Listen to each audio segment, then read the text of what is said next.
অনন্ত মহারাজের বঙ্গবিভূষণ সম্মান কেড়ে নিল রাজ্য সরকার। নেতাজিকে অসম্মানজনক মন্তব্য করায় বিজেপি সাংসদের বিরুদ্ধে এই কড়া ব্যবস্থা। মমতা সরকারের আমলে বঙ্গবিভূষণ অনন্ত মহারাজ লাগাতার নেতাজির নামে বিষোদ্গার করতে থাকেন অনন্ত মহারাজ।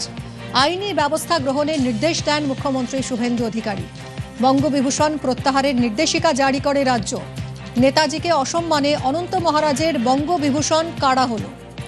2026-এর 21শে ফেব্রুয়ারি অনন্তকে বঙ্গবিভূষণ সম্মান দিয়েছিল তৎকালীন তৃণমূল সরকার। আর মাত্র 6 মাসের মধ্যে সেই সম্মান কেড়ে নেওয়া হলো, কারণ নেতাজিকে অসম্মানসূচক মন্তব্য অনন্ত মহারাজের।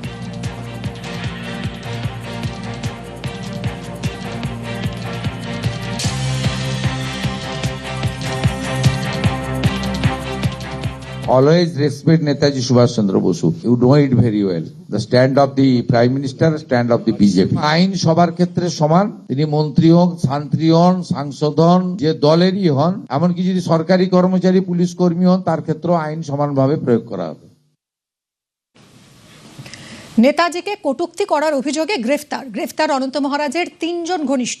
কোচবিহার থেকে ধৃত পিন্টু রায় এবং কৃষ্ণা কার্জি। পোস্টারে নেতাজিকে কটূক্তির অভিযোগ। দিনহাটার সাহেবগঞ্জ থেকে ধৃত বসন্ত দেবনাথ।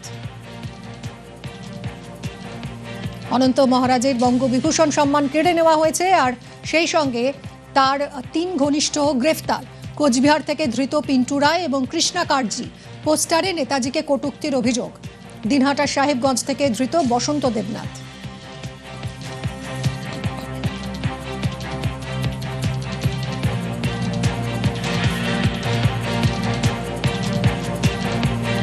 সোশ্যাল মিডিয়ায় নেতাজিকে কটূক্তির অভিযোগ।